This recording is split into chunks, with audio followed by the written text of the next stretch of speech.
Company वालों ने रहने नहीं दिया, फिर भी अपनी जिंदगी से 10 साल आगे के इनोवेशन हमेशा किए। नमस्कार, मैं Vivek Bindra, founder and CEO बड़ा बिजनेस.com। आज बात करूंगा imaginative, futuristic, radical innovator Steve jobs के बारे में, जिसको फोर्ब्स ने वर्ल्ड्स मोस्ट वैल्यूएबल ब्रांड का किताब। बहरहाल वापस आते हैं स्टीव जॉब्स पे। ऐसी फिलॉसफी 1970s में बोल दिया था कि मैं पर्सनल कंप्यूटर हर घर में पहुंचा दूंगा। उस समय लोगों ने विश्वास नहीं किया। ये ऐसा ही है जैसे मैं बोलूं थोड़े दिनों के बाद हर एक के पास में अपना हेली ड्रोन होगा, यानी कि पर्सनल हेली ड्रोन, हेलीकॉप्टर जैसा ड्रोन, आप उसी मोड़ के जाओगे। हो सकता है मैं आपको बोलूं कि थोड़े दिनों के बाद पेन, डायरी, ये सब म्यूजियम में रखे जाएंगे, क्योंकि स्मार्ट हाउस, स्मार्टफोन इतना स्मार्ट हो चुका होगा कि लोग स्मार्टफोन भी यूज नहीं करेंगे। हर घर के अंदर पर्सनल रोबोट्स होंगे। ये सब आगे की बातें हैं, आज इन पे लोग विश्वास नहीं करेंगे। ऐसे ये रेडिकल इनोवेटर थे, खुद के पास ना टेक्निकल स्किल थे, ना मैनेजरियल स्किल थे, ना इनके पास पैसा था। फिर भी स्टीव जॉब्स एक ऐसे व्यक्ति जिसको माता पिता ने रखा नहीं, अब्दुल जंदाली, एक मुसलमान व्यक्ति जो उनके पिता थे जोआन, इनकी माँ अमेरिकन थी, लेकिन क्योंकि वो शादीशुदा नहीं थे, इमिग्रेंट्स थे, बहुत छोटे थे, 22 साल के थे, तो बच्चे की रिस्पॉन्सिबिलिटी नहीं ले सकते थे, इसलिए इनको अडॉप्शन के लिए दे दिया। एक वर्किंग कपल पॉल जॉब्स और क्लारा जॉब्स ने इनको बाद में अडॉप्ट किया। छोटी उम्र से ही ये पावर, पोटेंशियल और पॉसिबिलिटी कंप्यूटर की समझ चुके थे। इतने बुद्धिमान थे कि बच्चों को इनको टीचर ने बचपन में ही बोलना शुरू कर दिया कि स्किप कर दो भैया, ग्रेड आगे चलोगे, तुम 2 क्लास 3 क्लास आगे जंप मार लो, इतने बुद्धिमान हो। 10 बातें बताऊंगा स्टीव जॉब्स की जिसने स्टीव जॉब्स को इतना सफल बनाया। पहली strategy, higher orbit. Higher orbit क्या होता है? स्टीव जॉब्स एक आम आदमी की तरह जीवन नहीं जीते थे, हायर ऑर्बिट पर रहते थे। इमेजिनेटिव, क्रिएटिव, प्रोडक्टिव, ये एक चेतना है। शास्त्रों में बताई गई 5 तरह की चेतना होती है। आच्छादित, पत्थर जैसी, मुकुलित, पेड़ जैसी, संकुचित, पशु जैसी, विकसित, मनुष्य जैसी, पूर्ण विकसित, एक दिव्य मनुष्य जैसी। यानी कि हर व्यक्ति इन 5 में से किसी चेतनाओं में रह रहा होता है। कुछ लोगों की चेतना पेड़ जैसी होती है, प्रोग्रेसिव नहीं होते, अटक जाते हैं, वहीं फंस जाते हैं। ये हमेशा एक पूर्ण विकसित चेतना में, हायर ऑर्बिट में जीवन जीते थे। इसको बोलते हैं differentiated higher level of orbit. लोग कहते थे ये बड़ा बेचू आदमी है, मार्केटिंग एक्सपर्ट है। बेचू नहीं था, बेचता नहीं था, सोचू था, सोचता बढ़िया था। स्टीव जॉब्स ऐसे सोचू थे कि 12 साल की उम्र में उनको एचपी के फाउंडर बिल ह्यूलेट ने समर इंटर्नशिप पर रख लिया था। आहार निद्रा भय मैथुन सामान्य मेतद पशु भी नरानाम। आहार निद्रा भय मैथुन, जो खाली आदमी खाने पीने की चिंता करता है, सोने की चिंता करता है, मैथुन की चिंता करता है, पशु भी नरानम, वो पशु जैसा व्यक्ति है। और यही बात है कि great leaders don't enjoy on physical and mental platform. Physical platform, mental platform, वो इंटेलेक्चुअल या स्पिरिचुअल, ये 4 स्टेजेस होती हैं। वो इंटेलेक्चुअल या स्पिरिचुअल लेवल पर रहते हैं। लेकिन जो केवल आहार निद्रा भय मैथुन करता है, वो लोएस्ट लाइफ जीता है। उनके वैसे जो पिता थे ना, वो उनके साथ में गैराज में काम किया करते थे। सारा जीवन इन्होंने या तो जमीन पर सोते बिताया, या कोक की खाली बोतलें जाकर के दुकान को वापस देके पैसा लेके खाने का जुगाड़ करते थे। कई किलोमीटर ट्रैवल करके पैदल इस्कॉन में जाकर के फ्री का भोजन, इस्कॉन जानते हैं ना, हरे कृष्णा मंदिर, वहां फ्री का भोजन खाया करते थे। चेतना ऐसी हो गई, उसी कारण दिव्य चेतना। इंडिया आए ये, इन्होंने क्या किया, वहां पे गेमिंग, जो वीडियो गेम होती है उस कंपनी में नौकरी करते थे। पैसा बचा करके इंडिया पहुंचे, अपने गुरु की तलाश में आए, बाबा नीम करोरी के आश्रम में गए। तब तक बाबा नीम करोरी का देहांत हो चुका था। उसके बाद इन्होंने जैन और बुद्धिज्म को प्रैक्टिस किया। 7 महीने इंडिया में घूमे, बसों में दिल्ली, उत्तर प्रदेश, हिमाचल प्रदेश घूमते रहे। नॉन वेजिटेरियन छोड़ दिया, फ्रूटेरियन बन गए, खाली फ्रूट्स खाया करते थे। हेड शेव करके शिखा रख ली, ट्रेडिशनल इंडियन कपड़े, धोती कुर्ता, कुर्ता पजामा पहन के रहते थे। और स्टीव वॉजनियाक को के साथ इन्होंने अपनी फिर पार्टनरशिप की। वापस जब अमेरिका गए, शुरुआत करी, बहुत छोटी शुरुआत करी, क्योंकि इंटेलेक्चुअल और स्पिरिचुअल प्लेटफॉर्म पे थे। तो इन्होंने हमेशा से, बल्कि ये वही व्यक्ति थे जो को फाउंडर बने दुनिया की सबसे बढ़िया आईटी कंपनी के। शुरुआत में उन्होंने अपनी फोक्सवैगन इनके पास थी, उसको बेचा। इनके पार्टनर ने अपना कैलकुलेटर बेचा। उसके बाद उन्होंने शुरुआत करी, अंडरवेयर में ही कस्टमर से मिलते थे नंगे पांव, पैसा नहीं था कपड़े पहनने का। लेकिन 1981 आते आते इन्होंने रिकॉर्ड तोड़ दिए जब इन्होंने आईपीओ लॉन्च किया अमेरिका के अंदर एप्पल का। 1983 में ये अमेरिका के 500 सबसे अमीर आदमियों में आ चुके थे। यानी कि जब ये 23 साल के थे तो $1 मिलियन, 24 साल के थे तो $10 मिलियन, और 25 साल की उम्र तक $100 मिलियन कमा चुके थे। फोर्ब्स ने इनको यंगेस्ट रिचेस्ट लोगों की लिस्ट में डाल दिया। लेकिन 1983 में ये जॉन स्कली से मिले। ये जॉन स्कली की कहानी सुनिए। जॉन स्कली को उन्होंने पूछा, पेप्सी के सीईओ थे, भैया जॉन स्कली, तो जिंदगी भर चीनी का पानी बेचता रहेगा या दुनिया बदलना चाहता है? अगर चीनी का पानी बेचना तो जिंदगी भर तो जा पेप्सी में ही काम कर, वहीं का सीईओ रहे, पर दुनिया बदलना है तो एप्पल में आ जा। जॉन स्कली बोला, एप्पल में आऊंगा, मुझे दुनिया बदलनी है। वही जॉन स्कली जब एप्पल में आया, 2 साल के बाद उसी बोर्ड के अंदर अपनी ताकत को बढ़ा के बोर्ड को अपने साथ लेकर उन्होंने स्टीव जॉब्स को बाहर निकाल दिया। बहरहाल स्टीव जॉब्स की स्पिरिचुअल स्ट्रेंथ थी, इतने बड़े सेटबैक से भी उन्होंने बाउंस बैक किया, और ऐसा बाउंस बैक किया कि आने वाले समय में वापस एप्पल गया और उनके पांव छू के स्टीव जॉब्स को फिर लेकर के आया। 2001 में उन्होंने आईपॉड बनाया, 2007 में आईफोन बनाया और 2010 में उन्होंने आईपैड भी तैयार किया। एनीवे, दूसरी स्ट्रैटेजी 10 बताऊंगा, बहुत पावरफुल। दूसरी है नीटनेस इंपैक्ट परफॉर्मेंस। इनके पिता जो थे ना, वो गैराज के मैकेनिक थे, साधारण मैकेनिक थे, और उनको मशीन्स बहुत पसंद थी। ये भी पिता के साथ रहा करते थे, जो उनके पॉल, इनके पिता का नाम था, और वो हर चीज अपने हाथ से कुछ भी बना लिया करते थे। तो एक दिन वो कुछ फर्नीचर बना रहे थे, और फर्नीचर जो दीवार को लगना था उसमें पीछे की साइड पे वो नया सुंदर माइका लगा रहे थे, brand new high quality mica लगा रहे थे। स्टीव ने उनसे पूछा कि पिताजी, पीछे इतना महंगा माइका लगाने की क्या जरूरत है, वो कौन देखेगा? और पिता ने क्या जवाब दिया कि बेटा, अगर पीछे का और अंदर का हिस्सा ठीक होगा ना, और वो अगर एक बार आप अच्छे से देख लोगे और उसको ठीक कर दोगे, उसमें नीटनेस आ जाएगी, तो दुनिया को दोबारा खोल के उसको देखने की जरूरत नहीं पड़ेगी। ऐसा ही इसी फिलॉसफी ने इनकी जिंदगी बदल दी। और ऐसा ही इनकी कंपनी के अंदर भी एक बार एम्प्लॉय फोन के अंदर बैटरी को टेढ़ा लगा रहा था, और इन्होंने कहा बैटरी सीधा कर दो बेटा। तो उसने कहा कि भैया, बैटरी टेढ़ी है सीधी, अंदर खोल के कौन देखेगा? तभी स्टीव जॉब्स ने कहा, अंदर खोल के अभी देख लोगे तो फोन इतना बढ़िया बनेगा, दोबारा खोल के किसी को देखने की जरूरत नहीं पड़ेगी। तो नीटनेस से ही परफेक्शन आता है। तीसरी strategy, less is more. Steve jobs का एक बड़ा फोकस था कि वो हर चीज को कम करने की कोशिश करते थे, सेंसरी एक्सपीरियंस देते थे। तो उन्होंने अपनी पैकेजिंग पे भी यही किया, लेस इज मोर। चीजों को कम करो, हर चीज को दिखाने बढ़ाने चमक धमक की जरूरत नहीं है, आर्टिस्टिक विजुअली अपीलिंग पैकेजिंग हमारे को करनी है। तो एप्पल ने पहली बार पैकेजिंग को चेंज किया था। इन्होंने मिनिमम यूज ऑफ कलर किया, डिजाइन को बहुत सिंपल किया, बहुत एलिगेंटली प्रेजेंट किया उसको, बॉक्स को इतना नीट एंड क्लीन किया कि every corner was very neat and clean, और केवल एसेंशियल दिखाते थे, बाकी सारे क्लटर को खत्म करना चाहते थे। स्टीव जॉब्स छोटी छोटी चीजों पर ध्यान देते थे, attention to little things and detail. उसी के कारण आज एप्पल वो है जो एप्पल है। सो ये चाहते थे कि हम आई ग्रैबिंग कलर्स और इमेजेस, चटक मटक गोविंदा मिथुन, इसकी जरूरत नहीं है हर चीज में। वैसे पता क्या, हर कंपनी के अंदर डिजाइन की टीम होती थी, लेकिन एप्पल के अंदर डब्बा खोलने की टीम बनाई उन्होंने अलग से। डिजाइन की टीम तो दुनिया में हर कंपनी के अंदर रहती है, कोई भी मोबाइल मैन्युफैक्चरिंग हो, ये एकमात्र ऐसी कंपनी थी जहां डब्बा खोलने की इन्होंने अलग से बहुत बड़ी टीम बनाई, जिसका केवल एक ही काम था कि हजारों डब्बे खोल के डब्बा खोलने का एक्सपीरियंस अच्छा करना है। डब्बे के अंदर उसको इतना आसानी से खोलें, उसके अंदर से मैनुअल फालतू आइटम हटा दें जिसकी कोई जरूरत ही नहीं पड़ती है, और हंड्रेड्स ऑफ प्रोटोटाइप बॉक्सेस को ऐसे खोलें, उसको, उसका बॉक्स का शेप, उसकी एंगल, टेप कैसे लगाएंगे उस डब्बे पे, उसको भी खोल खोल करके वो एक्सपीरियंस को बिल्ड करके उसको इंप्रूव किया करते थे।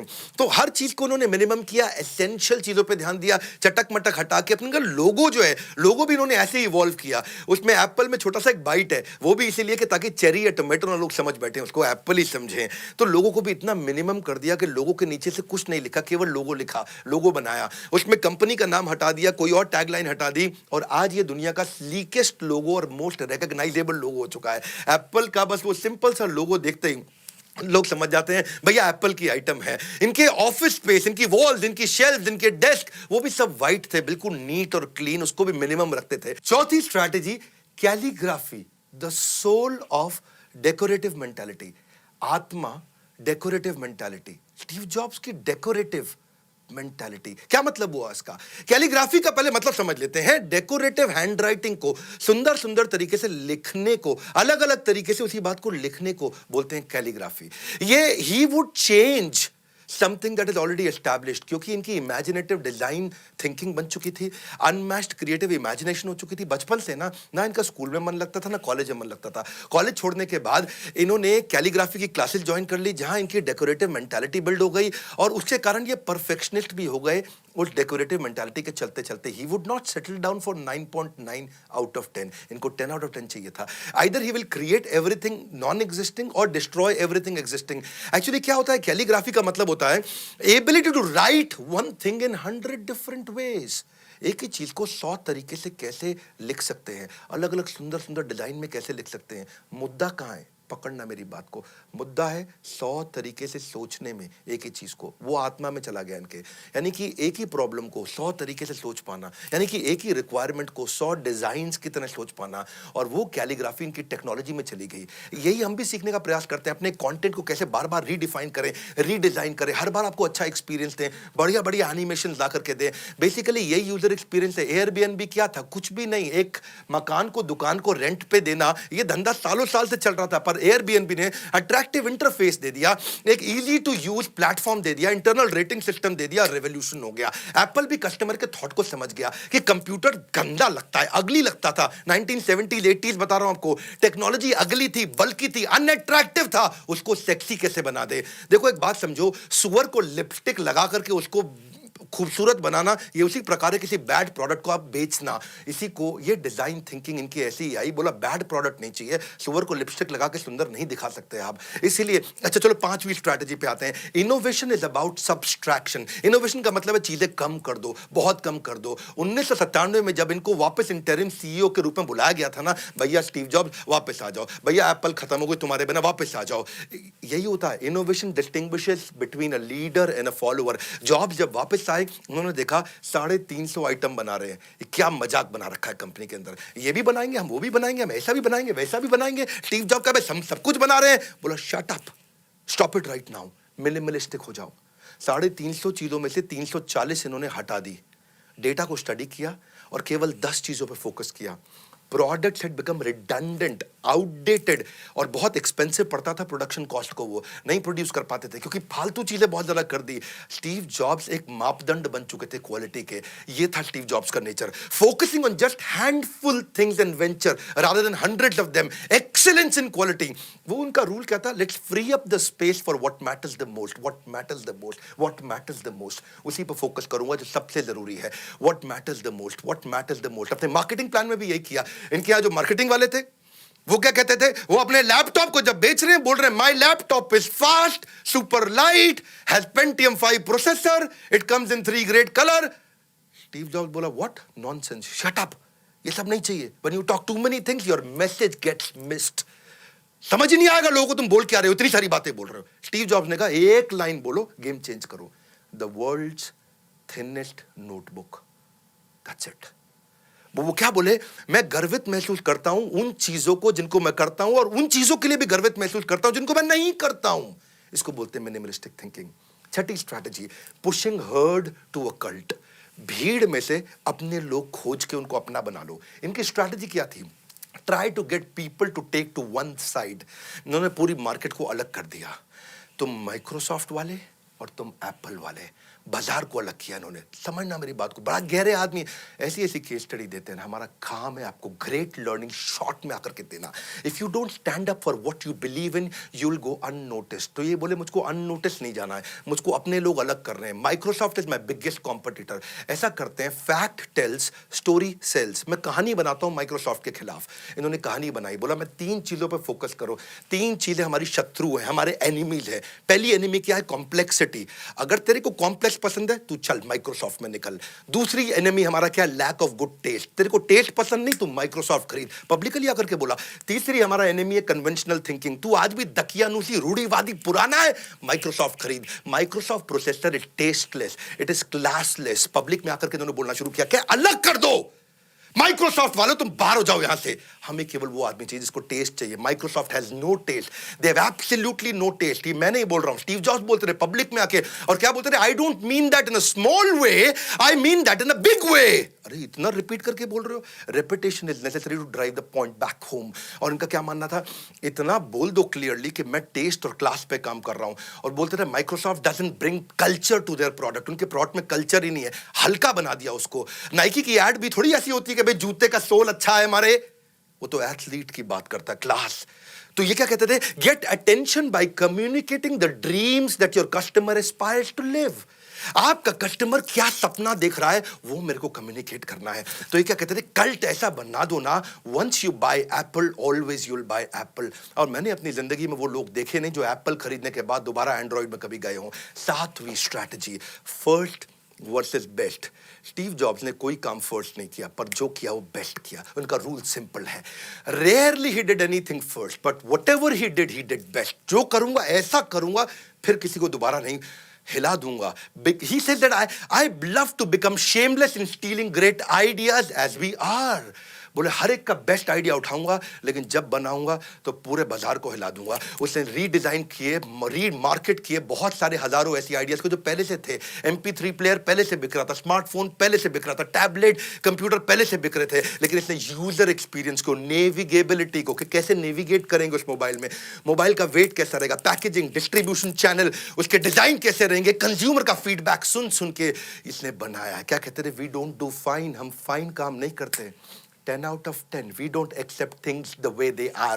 We don't stop innovating. बोले we have raised the bar. Hey, come on, we've raised the bar. 8वीं strategy, aspiration is valuation. यानी कि अगर कंज्यूमर के दिमाग में अपनी एस्पिरेशन बिल्ड कर दूं ना, मेरी कंपनी की वैल्यूएशन अपने आप आ जाएगी। ज्यादा माल नहीं बेचना है, एस्पिरेशन क्रिएट करना है। एप्पल सबसे ज्यादा फोन बेचता है, शट अप, बिल्कुल नहीं। एस्पिरेशन क्रिएट कर दिया, ब्रांड की वैल्यूएशन अपने आप आ गई। इनका फोकस क्या था, एक ऐसा सेंसेशन का यूनिवर्स क्रिएट कर दूं, एक ऐसा एक्सपीरियंस का यूनिवर्स क्रिएट कर दूं। ये एनालाइज करते थे कि कैसा फील करता है कंज्यूमर मेरा मोबाइल खरीदते वक्त। ये ड्रीम को, एक सपने को पैकेज करना चाहते थे, एक्सपीरियंस को पैकेज करना चाहते थे। इन्होंने एक सोशल स्टेटस बनाने का कोशिश किया, इतना एस्पिरेशनल किया। जैक मा, स्टीव जॉब्स, किसी को टेक्नोलॉजी नहीं आती थी, लेकिन ये कंज्यूमर को समझते थे। They could not double click the real meaning of technology. इनका जो पार्टनर था ना दूसरा, एक स्टीव जॉब्स, एक स्टीव वॉजनियाक, दोनों स्टीव्स का सी अलग था। पहले वाले स्टीव जॉब्स, उसका सी था कंज्यूमर कंज्यूमर कंज्यूमर, और वॉजनियाक क्या था, कोडिंग, कंप्यूटर एंड सर्किट। वो कोडिंग, कंप्यूटर, सर्किट पे काम करता है, ये कंज्यूमर वाले सी पे काम करता है। दोनों का फोकस था अपना अपना। ऐसे ही दोनों पार्टनर ने धंधा चलाया। वो क्या, वो कंप्यूटर पे लगा रहता था, ये कंज्यूमर पे लगा रहता था। Great leaders build their great business not by understanding technology but by understanding the consumer. क्या चाहता है मेरा कस्टमर, उसके दिमाग में घुस जाओ, उसकी आत्मा में घुस जाओ, उसकी आत्मा के साथ कैसे मैं वो वननेस बिल्ड कर सकूं। सी पता है क्या है, ये ऐसा इंटेलिजेंट आदमी था। It's not about fooling people, it's about convincing them that you need this even if you don't need this. Wow, that's amazing यार, क्या आदमी है, मैं खुद ही एक्साइटेड हो रहा हूं। तेरे को ये चीज चाहिए है, अगर नहीं चाहिए तो भी चाहिए। ये था स्टीव जॉब्स। इन्होंने बोरिंग कंप्यूटर को इतना सेक्सी बना दिया कि लोग लाइन में खड़े होकर के खरीदने आते थे। इन्होंने एडिक्शन बिल्ड कर दिया उस एक्सपीरियंस में कि वो एडिक्शन एग्जिट बैरियर बन गया। सिंपल है भैया, social status, social currency, we have raised the bar, we have raised the bar. That is what is Apple. ये क्या कहते थे, एस्पिरेशन बिल्ड कर दोगे ना तो कंज्यूमर एडवोकेट बन जाएगा। और ये चाहते थे कि मेरा कंज्यूमर रेकमेंड करे मेरे को। तनख्वाह नहीं दूंगा तुझको मैं कस्टमर, पर रेकमेंड करेगा तू मुझको। आज भी एप्पल का यूजर एप्पल ही रेकमेंड करता है, चाहे कुछ भी हो। उसमें सारे फीचर नहीं चलते फिर भी एप्पल खरीदता है, उसमें सारी एप्स नहीं चलती फिर भी एप्पल खरीदता है। कैसे कल्ट बना दिया। एप्पल यूज करने वाले लोग बोलते हैं कुछ नहीं चलता इसमें, फिर भी एप्पल यूज करता है और दूसरों को बोलता भी है। ऐसा ही ये चाहते हैं कि वो एडवोकेट भी बन जाए, मेरा कस्टमर ही मेरा स्पॉन्सर भी बन जाए, मेरा कस्टमर ही मेरा फैन भी बन जाए। हार्ले डेविडसन की तरह डिस्काउंट में कभी देता नहीं, कभी दूंगा नहीं, और क्योंकि डिस्काउंट दूंगा तो कस्टमर का ट्रस्ट कम हो जाएगा। एप्पल चाहता था ब्रांड की पावर बिल्ड करूं, इससे उसकी वैल्यूएशन आई। मेरी बात समझना, डिस्काउंट किल्स द वैल्यूएशन। और यही कारण था फास्टेस्ट पहली $1 ट्रिलियन कंपनी दुनिया की एप्पल बना, और उसके बाद $2 ट्रिलियन कंपनी भी एप्पल ही बना। ये माइक्रोसॉफ्ट, ये गूगल, ये अमेज़न, ये फेसबुक, ये बर्कशायर हैथवे, वॉरेन बफे वाली, ये सब तो बाद में पीछे आई। वॉरेन बफे पे देखनी है केस स्टडी, कमेंट बॉक्स तो आप ही का है ना, आओ कम्युनिकेट करेंगे। 9वीं स्ट्रैटेजी थोड़ी गहरी है, पकड़ना। People without passion are poison. क्या बोलते हैं यार, क्या आदमी, people without passion are poison, वो जहर की तरह होते हैं वो लोग। ये लोगों के मामले में ये थोड़े अलग ही टाइप के व्यक्ति, मैंने बोला ना हायर ऑर्बिट वाले। हाँ, ये क्या कहते हैं, जब एग्जॉस्टिंग आवर्स हैं, जब आप थक जाते हो, कंटिन्यूअस सेटबैक आते हैं, एक ही चीज आपको बचा सकती है, वो आपका passion for what you do. जब आपके पास passion for what you do है तो आप थकान नहीं होते, then you not tired, you are inspired. हाँ, your chief inspiration officer. See, जो आपका काम है ना वो आपकी जिंदगी का सबसे बड़ा हिस्सा है। स्टीव जॉब्स क्या कहते हैं, your work is going to fill the largest part of your life. जो आपका काम है जिंदगी का सबसे बड़ा हिस्सा है, और उसी में अगर आप सेटिस्फाइड नहीं हो तो आप जिंदगी में कभी सेटिस्फाइड नहीं हो सकते। रूल क्या है, जो जिंदगी का सबसे बड़ा हिस्सा है, जो आपका काम है, उसको वही काम पकड़ो जिसमें आपका पैशन हो। ये ना नो नॉनसेंस बॉस थे, इनको नॉनसेंस पसंद नहीं है। एक्सट्रीमली फोकस्ड, भयंकर फोकस्ड। अपने कमरे के अंदर भी कुछ नहीं रखते, खाली सफेद दीवारें हैं आसपास। बोला नीटनेस चाहिए, कंप्लीट फोकस चाहिए। हाई टेम्पर के आदमी थे, काम ऐसा चाहिए जो कंज्यूमर के हिसाब से हो। जरूरत पड़ती है 2 मिनट में आदमी को निकाल देते थे। Is difficult boss to work with, सबसे जल्दी फायर करते थे लोगों को ये। हाँ, ये क्या कहते थे, जो पुराने लोग हैं अगर वो ग्रो नहीं कर रहे हैं तो साफ बोल देते थे, company outgrew them. It's not my job to be nice to people, it's my job to make them better. कठोर, बहुत कठोर है। ये मेरा काम नहीं है कि मैं लोगों के साथ अच्छा बर्ताव करता रहूं, मेरा काम है कि मैं लोगों को अच्छा बनाऊं। हाँ, और एक दफा तो इनकी लाइफ में एक बहुत जबरदस्त प्रोग्रामर था उस शहर का, सिलिकॉन वैली का सबसे बढ़िया प्रोग्रामर था, पर उसे क्या बोले, even if you are the best programmer but if you don't share my vision then get lost. बहुत इंपॉर्टेंट है इनके लिए कि विजन शेयर करें। अगर आपका स्टार्टअप है, बिजनेस है, वो विजन शेयर कराना चाहते हो आप लोगों को, वो कैसे विजन शेयर करें आप सीखिएगा हमसे। हम बहुत सारे पावरफुल कोर्सेज इसी तरह के लेके आए हैं कि आप कैसे वो कंबाइंड विजन को बिल्ड करके लोग भी ऐसे फायर्ड अप हो जाए। आग सीने में लगानी है, पीछे नहीं, पीछे लगाओगे तो जल जाएगा। 10वीं strategy, stay hungry stay foolish. ये तो भाई ये मैं जीवन में ऐसे उतारता हूं, उसको रोज अपने आप से पूछता भी हूं। पहले थोड़ा मतलब समझ लेते हैं। स्टे हंग्री, लर्निंग की भूख होनी चाहिए। स्टे फुलिश, अपने आप को इतना मूर्ख मान लो कि जब कोई ज्ञान मिल रहा हो तो उसको रजिस्टर कर सको। ये बहुत गहरे हैं 2 शब्द, इस पे तो किताबें लिखी जा चुकी हैं, बहुत बार सुन चुके हैं, शायद आपने भी सुना होगा, लेकिन क्या अपना पाए इसको? वो भूख लर्निंग की है कि नहीं है? मैं अपने आप से शाम को पूछ भी लेता हूँ, क्या मैं आज इतना हंग्री था लर्निंग के लिए? क्या मैं इतना मूर्ख था कि मैं जल्दी से लर्निंग को रजिस्टर कर सकूँ? ये मुझको आता है, ये मुझको आता है, IKB syndrome, I know better syndrome, मुझे पहले से मालूम है, मैं सब जानता हूँ। ये यही सारी दिक्कत आती है। और ये continuous learning is at least the minimum requirement for success in any field. सबसे छोटी रिक्वायरमेंट क्या है? Continuous learning.